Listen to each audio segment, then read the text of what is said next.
Well, hello, everybody. Welcome back to our One Heart, One Earth Global Awakening event for November 2020. And Julie, I love you. I'm so glad you're back today. Thank you so much. What an honor, and I love to be here. So it's a joy. Thank you so much for inviting Oh, me back. Yeah, and I know you've had a really busy day, so I really appreciate that you've created space for me to be able to come on and to share. Oh, I'm so happy for. I think everybody is excited for you. Well, I know we're all excited for you, but I also think you're a nice grounding force in the here on a Thursday afternoon. So that's great. And I want to invite everybody who's joining in. Please comments and questions. I'd love to hear where everybody's from. So please share in the comment box where you're from too, because we love that. And if you have questions about Julie's presentation or any of those things, her books, whatever, throw it in there. So now I'm done with my spiel. Yay, thank you. So look, I'm going to dive right in with something that landed earlier that I would really love to share, that I think is really appropriate for what's happening in the world today. And that is, for those people that know me, know that I had a really radical spiritual awakening that was unexpected in 1989 in the form of a lucid dream. And the energy of that, I cannot tell you, it just took me through the roof. I mean, my energy was pretty high to begin with because since I was a kid, I've had lucid dreams and visitations and all kinds of amazing phenomenon has happened. But certainly after the awakening, it was just like I was plugged into this source of energy that went through the roof. And so I was devouring every book I could read on awakening, which I'd never even heard of prior to this happening to me. And I was also attending as many kind of workshops and retreats as I possibly could. So that led me to discovering a retreat that was on that summer, and it was held in Minnesota. And I forget the organization's name, but there was a whole host of facilitators that were really wonderful and very inspiring. And there was one woman on there that just has stayed with me all these years, because this is way back in the early 90s.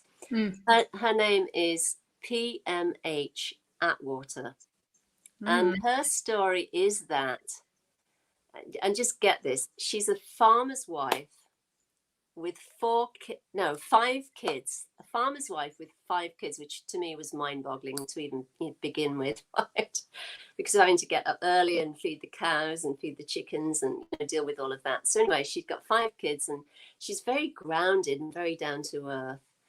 And she told a story of one day the kids had gone off to school, she wasn't feeling well, and she ended up collapsing on the bathroom floor. And the reason was she had a clot in her leg, and she hadn't known. So she died, and she had this profound, I mean, absolutely profound near-death experience. Wow. Like she had these, visited with Jesus and all these great beings, and they gave her all these instructions about her life and so on and so forth. And they essentially said to her, you can go back if you want, or you can stay. So she came back to her body because of her kids. And then it took her months through rehabilitation to try and get back, inside her body and to sort of function again after that. And various things happened. She said physically she changed. Her head size or hat size changed. Her fingers swelled up.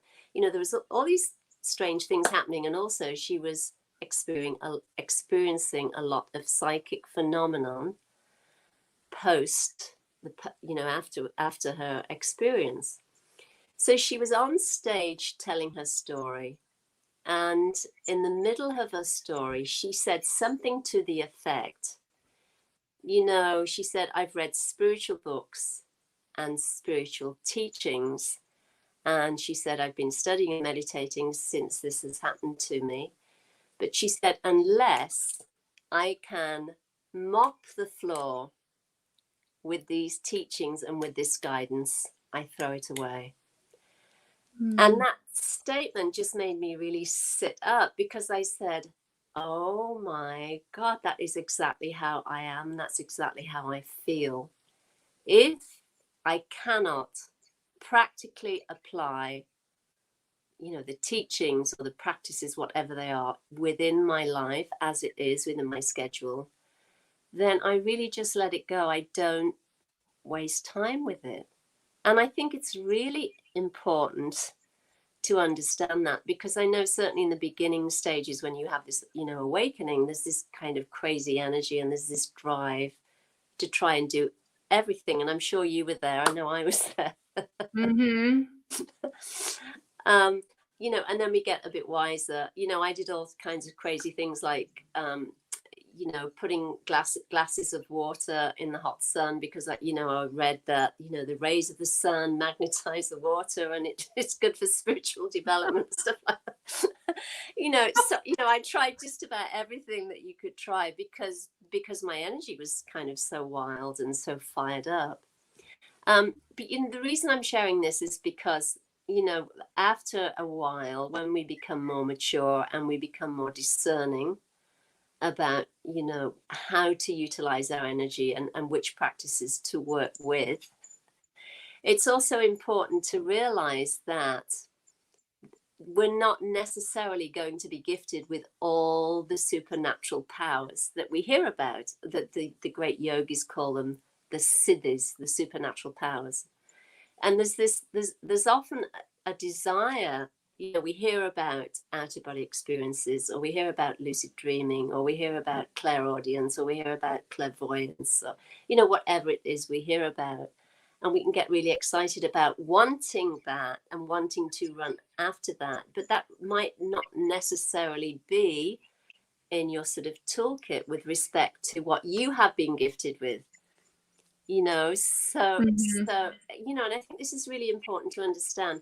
And the thing is there's nothing wrong with studying, and there's nothing wrong with trying certain practices and trying them on to see how they feel and if they fit your lifestyle and all of that. But I think that the sort of the drive to keep looking and trying this and trying that and trying the other thing is really to do with avoiding doing what I referred to yesterday as the gnarly work of looking at one's shadow and what we don't find palatable within our own lives and within our own being. And a lot of it can be sort of avoidance tactics and trying to look the other way. You know what I mean? Because you might be in a job that you don't like and it doesn't fit well, but you want to pay the bills. But let me look at this and not really face what's happening in my life.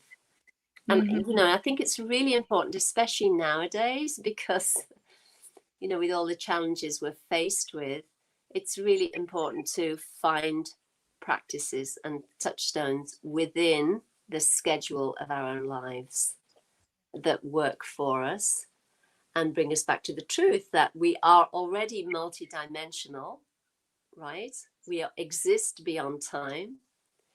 And it's not like we need to be able to sort of have out-of-body experiences to prove that.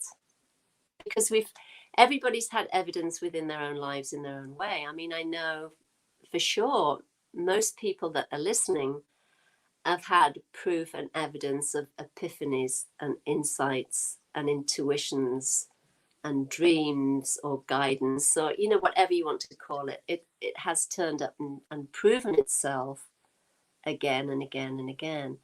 And I think it's really important to do two things. One, to be really embodied, which again we talked about yesterday. Really embody who you are, own who you are, take care of yourself in terms of your physical expression and your environment and everything else, and also really nurture and recognize the gifts of being multidimensional and existing in time yet beyond time. And I know that you've had your own experiences of this, Lisa, for sure, where you've probably sort of tried to do everything all at once. Yes. Well, I'm glad you brought it up because even this week, I've been on with so many practitioners. And I think, I don't know, it was probably the middle of the day yesterday that I caught myself going, oh, well, I want to learn that modality. I want to go to that school. And oh, and I want to look at that certification. And I did. I totally like went there with my brain and then I pulled myself out of it like right after that and was like, no, like I don't need like, you know, Yeah. it's so easy to get caught up in like the certifications and the tasks and you're right, like I've done it all. I've read all the books and done all the classes, and I mean I went all over following the Dalai Lama, and I think that was beautiful and I'm grateful for that experience. But looking back, I'm like, did I really need to do all that? I don't know if I did or not, you know. And we've got some great comments over here already. Hi, Raquel. Raquel says, yay, she got off work early so she can watch live. And she's in Boise, Idaho. Eve's from Vancouver, Canada. Hi, Eve. Burnett is from Lafayette, Colorado. Heather, Superpower Consulting, is Central Oregon. Nina from Albany, New York. I just love hearing where everybody's from. Heather says, love that. If I can't practically apply what I am learning, it's not for me right now, at least. And Gia says, yes. And Heather says, I get overwhelmed trying to apply all the suggestions I get, and it comes from my childhood, obeying direction. Need to take it through my heart first. And Marlena also says, hello from the Bahamas. So hi, everybody. That's so cute. Yeah. And it's so true because, you know, we can.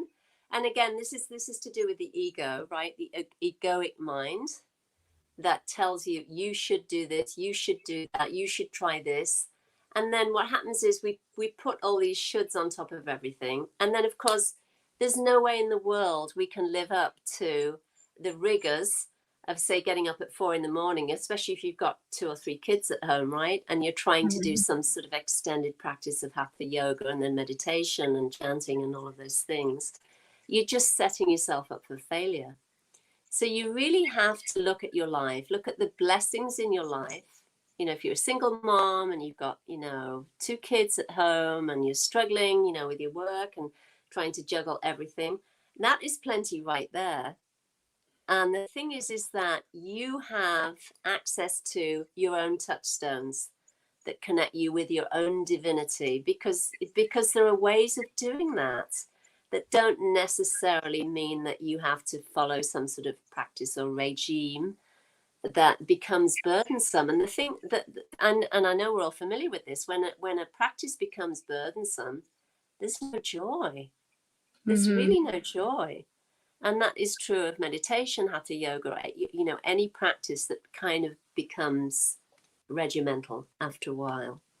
So it's really about understanding that you are already multidimensional. You exist beyond time and in time through this, you know, personal expression. And you can absolutely trust that Source, God, whatever word you want to give to absolute awareness itself, will get your attention when it needs to, right? Yes, yes. Well, and it goes for information too. I think I went through, and I'm sure you did this too, Julie, and I know a lot of you guys have done this, where you go to like 17 different psychics at the same time because you want all this, you think you want all this information and you're looking for something. And I think there's that too, like to not overwhelm yourself with that, because there's so much potency in one message, even one sentence. Yes. Yes. Well, that one sentence, that's why I was sharing that, right? From PMH Atwater. You know, if you can't mop the floor with it, then forget it. You know? And the thing is because I'm visual, you know, when there's a visual kind of image that goes with the message, it's incredibly powerful and incredibly potent.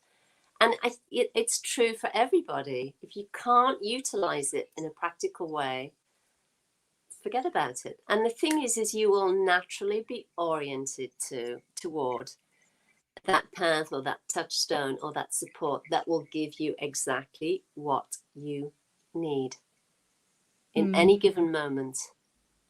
And, you know, but the thing is you have to kind of draw a line under the grasping mind that is looking, you know, and going crazy, trying to find something or someone to give some direction or some clear pointer. And again, we've had evidence of that in our own lives. If we all think about the times when, we've all been challenged, by something at work or at home or whatever, and, and it can keep you up at night and make you crazy, and you can be asking 10 different people, and trying to figure it out and do, you pull your cards or whatever you do. And then the minute you drop it, the minute you say, to hell with this, I'm going for a walk, or I'm going for a swim, or I'm going to the beach, and you just drop everything, then the answer arises. It comes out of source itself. It comes out of your own silence. And it is unfailing. It happens every single time. And we've all had evidence of this. I'm not telling anybody anything they don't already know. And it has already proven itself to you again and again and again. And it will keep showing up through your own intuitive messages and through the voice and the messages of other people, or when you turn the television on, or you pick up a magazine, or whatever you do. It'd be like, oh, it's here again. I need to pay attention. And truth is so simple. It is so accessible. It is so available. It is so potent. It is so already here in our lives. But because it's so available and so right here, we miss it. And we often miss it because we're up here, trying to figure everything out. And exhausting ourselves, right? Yes. Oh my God, we've all been there. Claire says hi from Omaha, Nebraska. Marlena says she loves it when we get together. We love it too, Marlena. Nancy says hi. Erica says, I'm kind of new and I have to do it all now. Which is great too. Let me just say, that is part of it too. It's so wonderful. I mean, it really, and as you know, Lisa, it is really exciting. I mean, I thought I had literally, and I was going to say, I thought I'd been reborn. Well, I actually was reborn. I think when you have a spiritual awakening, it is like a rebirth, because you suddenly start seeing the world differently. Mm-hmm. And there is a drive, there is a compulsion to try all these different things and to study and to read and to do as much as you possibly can. And I think that's kind of a bit like the honeymoon phase, or whatever you'd want to call it. And then very naturally things just settle down, and then you start to trust your own intuitive knowing, because what happens is it's mirrored in the outside world, and it's certainly mirrored in the books that you read, because you start picking up books and you're reading and you're saying, I already know this, and I already know this, and I already know this. And so, that's the kind of I think the middle phase. Mm-hmm. And then at a certain point, all of that is just dropped. That seeking really comes to an end. It becomes really clear that everything has to be dropped. So it's all absolutely perfect. It all has its place. It's, each phase is really wonderful and fulfilling and great.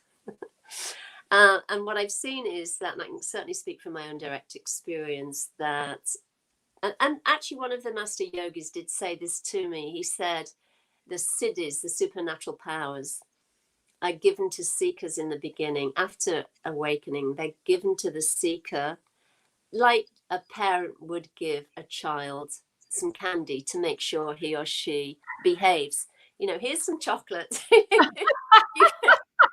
You can clean up your room. So the supernatural powers are given to seekers in the beginning, so that they're absolutely amazed by them, and then they do what they're told, right? They sort of clean up their act in terms of what they're thinking and the way they're behaving and all of those things. Yep. And at a certain point, it really becomes clear that the shadow work needs to be done. And then there's a real deepening into the embodiment and the expression of the truth of the one, and the truth of who you already are and who you always have been. So, I always used to laugh when they used to say that to me, because I think, holy moly, I've been given a lot of siddhis, seriously, and I'm not saying this in terms of a bragging thing, but it's like I was counting on my fingers thinking, I must be really, I must just be a hard case, all right? You know, the candy, and she might do what we ask her to do, kind of thing. You know what I mean? Yes. Oh, that's funny. Because, you know, the other thing that I do hear a lot, and it does come up, is people that I work with, clients that say, you know, well, I've never lucid dreamed, I've never had an out of body experience, and I've never this and I've never that. And I just say, you know, that's great. It's really great, because you have been given other gifts. Maybe it's clairaudience. Maybe that it's just this pure knowing. Maybe you didn't need to have all of these supernatural powers. Maybe you're already there and you trust yourself enough to recognize that. You know, maybe it took me a lot longer. You know, and that's the truth of it. You can't measure your spiritual attainment by the supernatural powers you have access to, because as the master said, that don't get, and they'll warn people, do not get lost in the supernatural powers, because they can become a trap. The goal is far beyond that. You know, and the supernatural powers are wonderful and they're fun and they're amazing and all the rest of it, but there is so much more beyond that. That is really everyone's goal, and the goal is to awaken to the supreme self and to live from that place of the self, while you know, being embodied and being in this world, and you know, in one's life in the most authentic way possible, and not believing that there's something wrong. There's something you got to fix. I need to fix this before I can attain alignment. Oh gosh. Let's see. Chantel says hi from Freeport. Hey Chantel. Oh, I hope everything's going well. I so miss Chantel. Oh. And Burnett says, I'm in my 50s and just starting to be able to let go of some of those have tos, and COVID staying home has helped me with all of that. Sherry says, hi from Lakewood. Oh my gosh, you guys are awesome. Erica says she's from Santa Fe. She said, this is a new growth experience. And Erica says, for me, I'm searching for the what next step. I'm learning to hush up and listen. Yes. And Raquel says, Irina Tweedy tells a story of her psychic gifts coming in. She gets infatuated with them and her guru takes them away. Ha ha. Yes. Well, you know, that's what happened to me, right? I tell the story of that. That's exactly what happened. I had amazing gifts, you know, since I was a kid, actually. And then it just they exploded. I mean, crazy. And I've told this story before where, you know, after awakening, the fans would spin and they weren't even plugged in. Light bulbs would glow. I mean, it was just craziness, honestly. And I just kind of, I guess if you can say I got used to it, I kind of got used to all of that sort of phenomenon being around me and having out-of-body experiences and visitations and incredible things. And then I land in India, go to the ashram there. And then I had this dream where one of the masters showed me that the doors to those realms and access to those gifts was no longer available. And she had 2 planks of wood across them. And she said, it's time to go into the basement. I didn't have a clue what she was talking about. I was like, okay. Lucky you. Lucky me.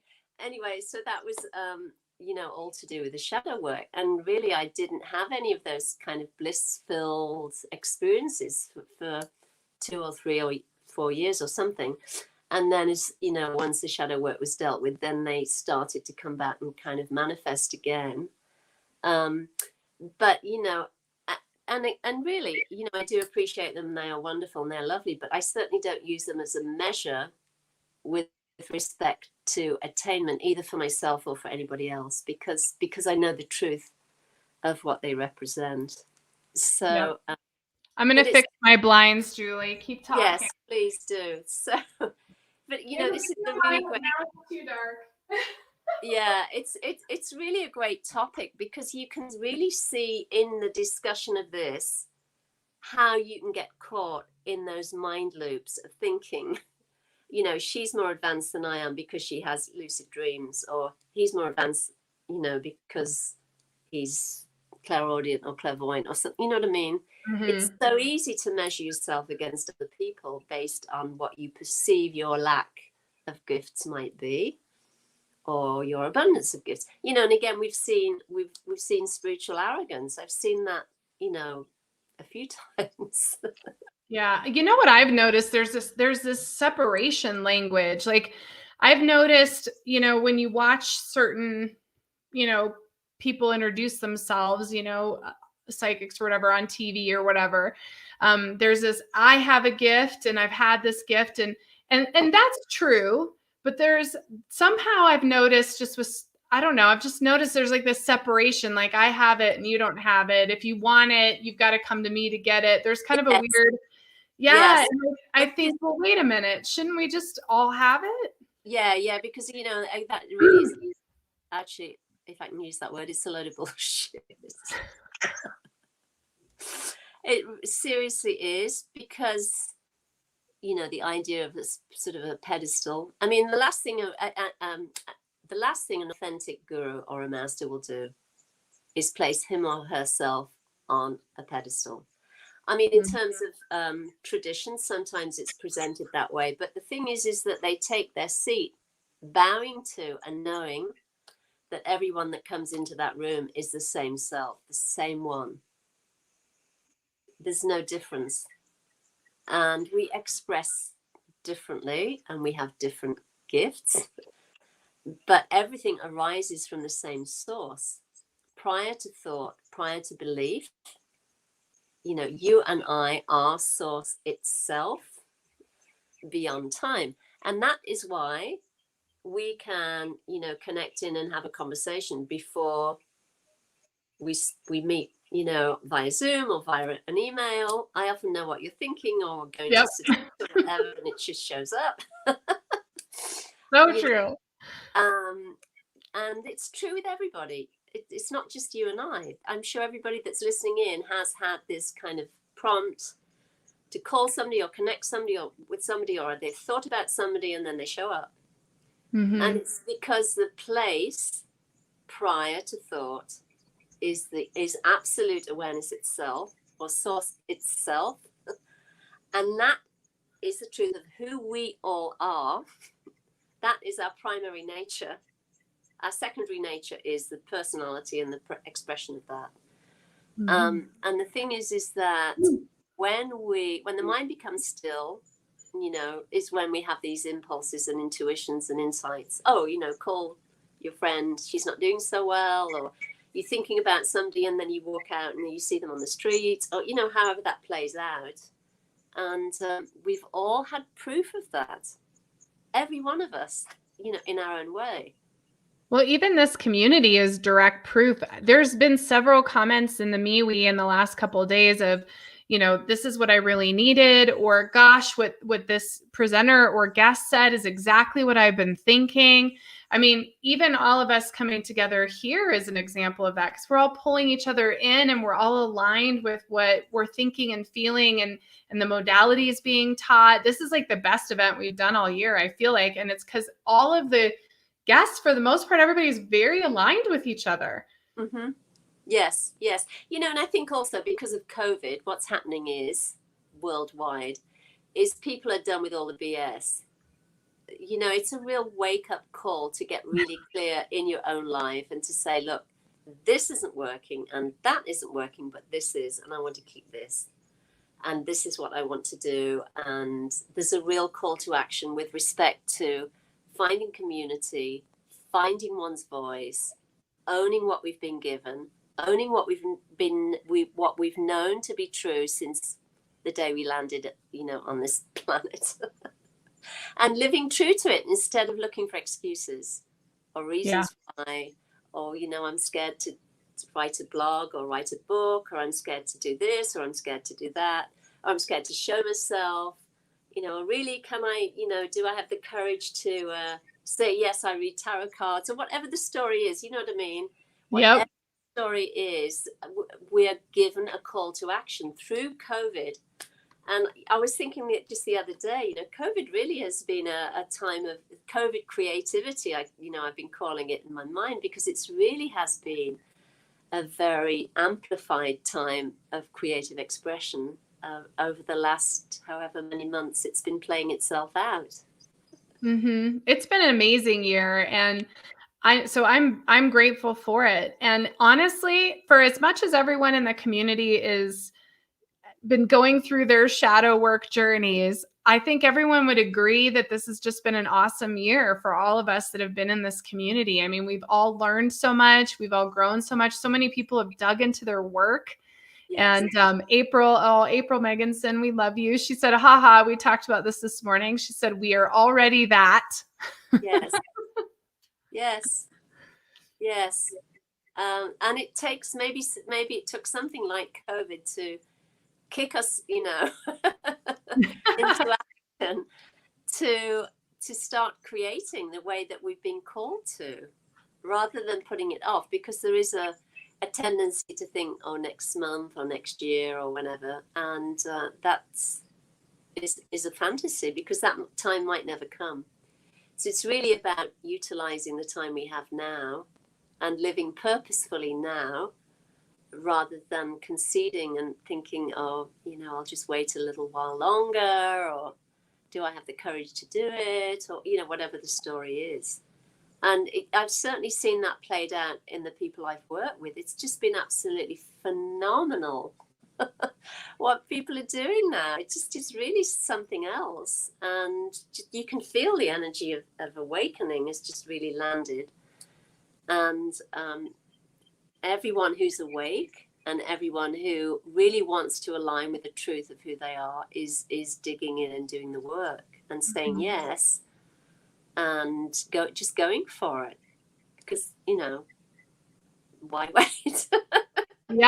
Yeah, I agree. I've seen it in my own client community too. Just everybody's really like just gonna go do their thing, just really step into who they are and just go for it and not wait. And myself too. I mean, we've talked about Buddhist Biohacker, but there's more, there's more in me that wants to come out, and some ideas that landed even this last couple of weeks. I was like, all right, like I'm ready. I've got some time off coming up, but it's going to be creative time. I'm like ready to be creative and to do some things that I've always wanted to do that I just have never thought. I don't even think I didn't think I could do it. It just hadn't been a focus, I guess. So it's been an awesome year, I feel like. Yeah, and I'm sure everybody listening in has their own story with respect to creating something new.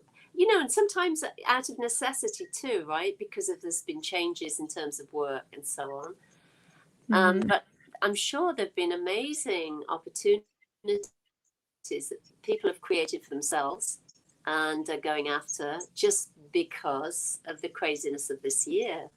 But it's a crazy creative year, I would say, rather than crazy constraining year. It's been really wonderful, and I'm sure there's more to come. I don't necessarily think, well, in fact, I know we will not be going back to any kind of normal, whatever that normal was, because it certainly wasn't. Well, you read my mind, because that was going to be my next question. But before we go there, I want to invite everybody, share what's come from this year for you in the comments. Like, we want to hear what's happened for you this year. What's been created from you this year?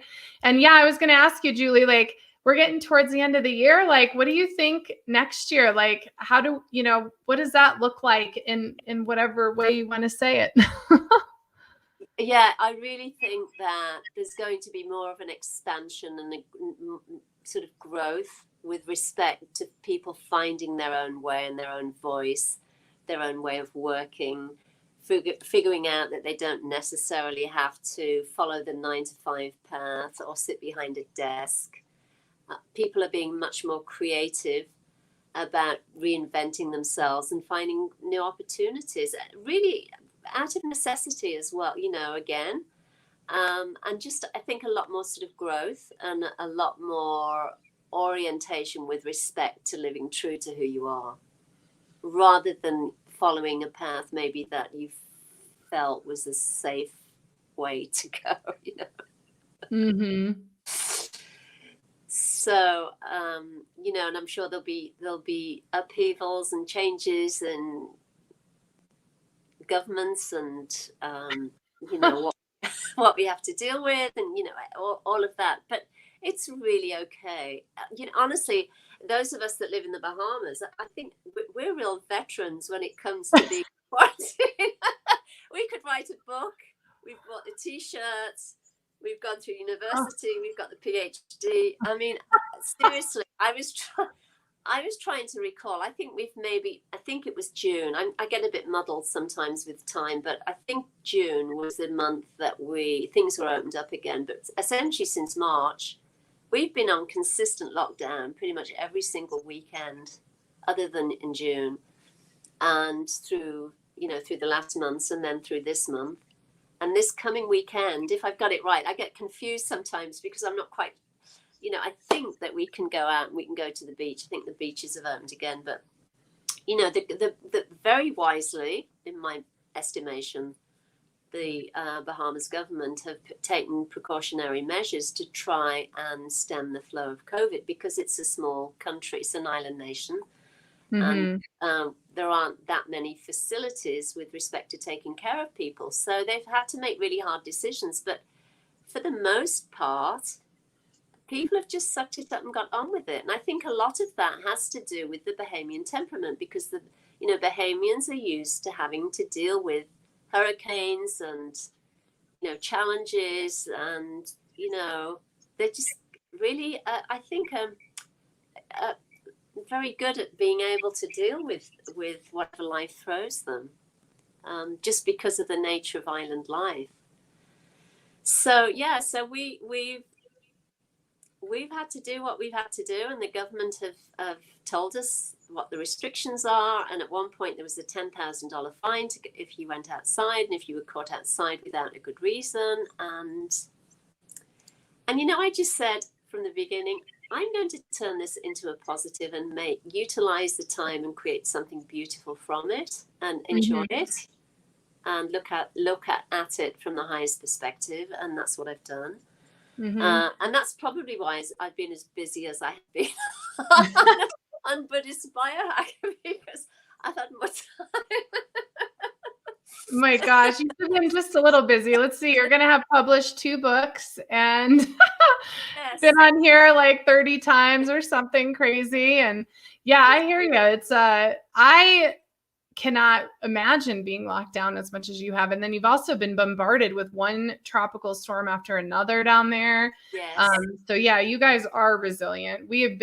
I am pretty spoiled, I think, in Colorado, because we've kind of been able to just do our thing. I mean, we do have a mask mandate, but we've been able to hike and bike and go outside, and even took a trip to Yellowstone this summer. So, I mean, I can't really complain over here. But I'm good at, and you know this, Julie, like I like to be alone. So being in my house and doing my own thing is kind of like a treat, and no big deal to me either. And I love what you guys are writing over here. Nancy said she's gotten patience this year. Heather says created a movement to end toxic workplaces, telling and videoing women's stories to empower and encourage other women, let go of toxic relationships, found you, beautiful women. Raquel says intense shadow work has led to my creative writing skills coming out. I have a new blog, writing articles, and working on a book. And Chantel says we are survivors, Julie. Yes, it's so true. I mean, seriously. I mean, it just is so true. And the thing in the Bahamas that I really love, and I always say I fell in love with the Bahamian people. The environment, of course, is beautiful. The water is just gorgeous. The beaches are fantastic. And I fell in love with the Bahamian people. I fell in love with the spirit of the Bahamian people, because it's so warm, it's so welcoming, and there's such beauty in people. You go to the food store, and the other day the security guard, he was checking my tab as I was coming out, and he said, "Stay blessed, stay blessed." And I said, "Yes, you too, stay blessed." And I took a walk this evening just before this call, and a lady, there'd been some rain, and so there was a bit of a pothole, and one of the ladies was backing her car out, and the back wheel fell in the pothole. It was really considerable. The hole was pretty big, and she's trying to get the car going. The car kept stalling, And this young guy came out, and he was walking his dog, and we just all got into action through it, the three of us, and we're all behind the car trying to push it and trying to get it going. And then the young guy said, "Here, to me, hold the dog." So I held the dog, and he hopped in the driver's seat, and then he just managed to sort of keep the engine turning and then get the car out of the hole.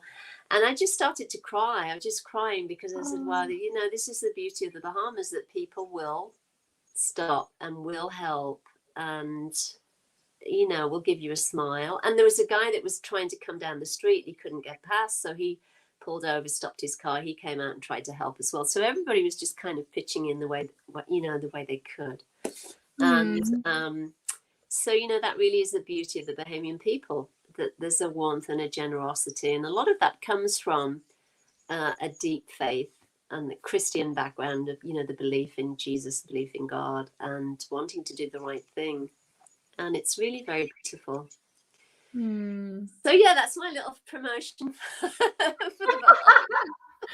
Well, one day, Julie, Scott and I are going to come visit you. One day, when this is all, when we're through the knothole here. Yes. Well, you know, I mean, we haven't turned in our usual travel over the summer. That's usually our thing. We go off traveling to Spain and Italy and wherever. Holland, we love it. The UK. Because we didn't go anywhere for 8 weeks. We were here, and then over Christmas we normally travel too. We go visit family, and because again we're not going anywhere because they have restrictions in the UK, and then there's there's restrictions coming back in. So it's a very kind of different year. It's a non-travel year, but I just decided, you know, I'm going to go even more deeply inside myself and take the time to do the things that I've wanted to do, because I've actually said for the last 2 or 3 years I would actually like some time at home in the summer so that I could actually write and really dig into that, rather than kind of being scattered. And you know what it's like when you're visiting family and friends and you're living out of a suitcase. It's quite hard to kind of, you know, focus on creative projects. So again, it's been a really wonderful gift. I've really enjoyed it, and I always say I have no complaints with respect to COVID, because it's gifted me with a lot, and it's certainly gifted you, and I think for a lot of people it's gifted people with many things that they would not have anticipated prior to this pandemic. Yeah, I feel like it's the deep breath we all really needed. So even though some people are kicking and screaming about it, I thought the other day, you know, when you say, gosh, I really need to slow down, I really need to take a break, I really need to slow down, and then you like break your leg and you have to like lay in bed. I feel like this is the collective leg breaking. Like we all said it around the whole planet. We need to slow down. We need to take better care of the earth, all these things. And I feel like that's what finally happened. And I'm like you know, since Scott and I met, we've been going back east where he grew up to visit his family over the holidays every year. And for me, Christmas to New Year's is like this. It's so weird, Julie, because you know, growing up, Christmas and New Year's, it's all holidays, and my parents were very big Christmas people, but I was single for almost a decade, and Christmas and New Year's, I was alone, and you know that. And there were plenty of times I was crying and doing shadow work alone during Christmas. But what's happened is, and I didn't even think about it till we realized we weren't going to travel. But just like you're saying, I was like, Christmas and New Year's has been a really magical time for me to be with myself. And this is the first year I'm like, oh, I actually have the time off and we're not traveling, and I can just sit, because in Colorado, it's not beachy and pretty like the Bahamas, but you know, it's all snowy and it's cold, and it's only light, you know, part of the day here during the Christmas time. And it's just, and all the lights, our neighborhood is really, I mean, we already have Christmas lights all down our street. I mean, people are like ready. And so all the lights are lit, and it's just so amazing. It's such an introspective time for me. And so I'm like you, I'm really excited to I feel like all of these, you know, part of the gift of doing these events is I learn so much, and there's all this like energy coming in. Yeah. And these things start to change. And between my birthday and Thanksgiving and Christmas and this time period, I'm really excited to do exactly what you're saying. I'm going to dive in. I'm going to finish my book I started at the beginning of the year. That's my big December project. And just really like be with myself. It's going to be nice to just kind of be snuggled in the house, I think. Yes, yes. Yeah, I mean, honestly, the thing I do miss, though, I love going to London and seeing the lights at Christmas, especially, and to just have that, you know, in the cold weather and to get dressed up and snuggle in and all of those things. I really love that, I must say. But again, no complaints at all. I just utilize whatever I'm handed. I receive it as a gift, and I look at the most creative way to respond and extract joy from it, because there's always joy in everything. It's just a case of, you know, knowing where to look, essentially. Yeah. Susan says she lost a job and she found a different type of job that's more in service to humans. So that's awesome. That is awesome. Yeah, and I've heard that quite a few times with people who have lost their jobs and then they suddenly get something that is a lot better. Either it's not as demanding, or there's less hours, or, you know, whatever the story is, and it fits. You know, it works really well. So there's always a blessing. You just have to learn how to look and appreciate what you're being given, and not go into that fear-based kind of response. Or complain, which is the other thing, or wanting it to be different, or looking at the past. Yeah, we definitely need to just be here right now and be happy with it and not be frustrated or angry. I mean, I know it's hard, but Yes. it's time to be joyful. In fact, I've been working on my theme for next year, and it just really landed with me that next year is all about celebration. Like that's really, and we're going to do more dance parties on here. We're going to have more fun on here. I mean, we've had a really fun year, but I think, you know, just celebrating our human experience is really what it landed with me today. Yes, which sounds fantastic. And Right. I'm already on the same page, because I was actually saying to Tony earlier, once I'm finished with the book I'm currently working on, I'm going to do something that's a bit more sort of playful and creative and intuitive. I haven't quite figured out what that will be, but I'm looking forward to doing sort of more spontaneous, playful, joyful thing. And I'm not saying that what I'm doing now isn't, but something that is a little bit more sort of playful would be fun, and maybe artsy. I don't know yet. I haven't quite figured out how that is going to look, but that's what I'm feeling. I love it. Is coming next. So we're on the same page already. Yes, I love it. Well, you know what came to me? I was writing this book about the 7 years I followed His Holiness around, and it was pretty serious. Oh, I was so Scorpio and so my Lisa personality. I was all intense and serious about it, and I couldn't finish like writing it. It was just not right. And then all this occurred, so it was like, oh well, that went out to the wayside.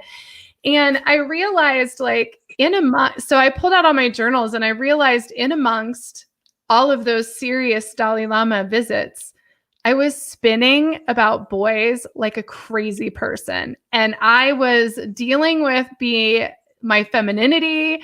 I was dating and having the wildest, weirdest things go on. And Julie knows all about that. So that's actually going to be my book. It's going to be about going to the Dalai Lama and also dating and being single, and what it took to finally meet Scott and to really meet a real partner who wasn't whatever the heck else those other boys were. No offense to them if they happen to watch right now.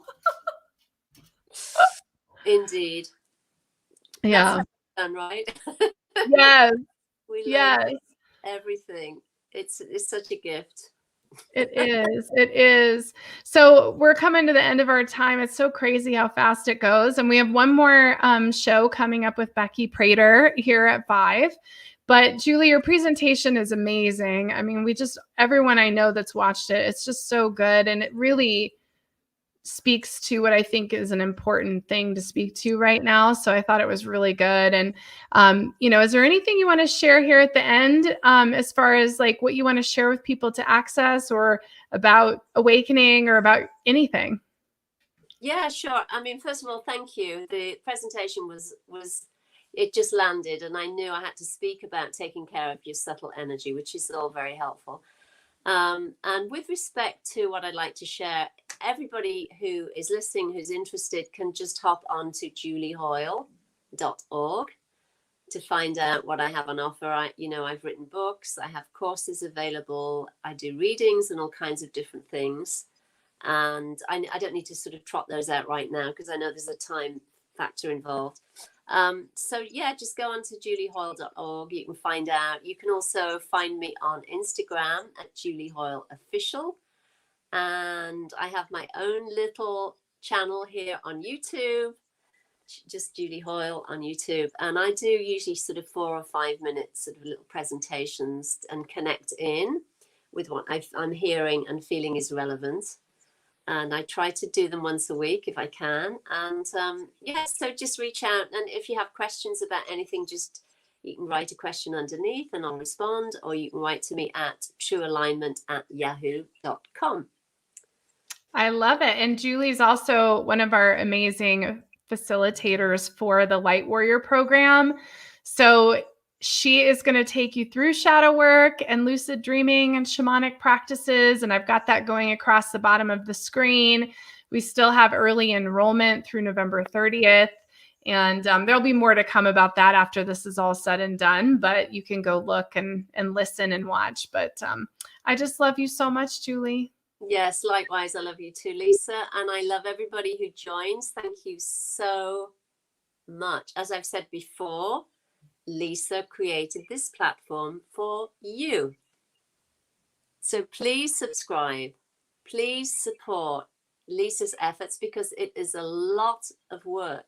To keep this going is a lot of work. And Lisa really does not, it's not like she gets money from for everything she's doing. It's her own time, which has great value. So please spread the word, share, tell people what's available, because it's phenomenal. I don't know any other platform that has as much on offer as the Buddhist Biohacker. And I really stand behind it, and I promote it and market it and tell everybody, take advantage of it. Take advantage of it, really. So Lisa, thank you so much for being such a shining light in this world. We love you. We appreciate you. And we thank God for you, as they say in the Bahamas. Oh, thank you so much, Julie. Thank you. And thank you to everybody. And yes, we're only 10 subscribers away from 2,200. So tell a friend and get everybody to subscribe. And I love you so much, Julie. And Julie's going to be back with us all next year. Don't worry. We're taking December off, although I think I'm going to miss you, because just these last 4 weeks or whatever it was, I was like, we need to get online together. It's been too long. So maybe we'll do something. All right. Well, I love you guys. And we'll be back here at the 5 o'clock hour Mountain Time with Becky Prater to talk about quantum healing. So, yeah. Bye, guys.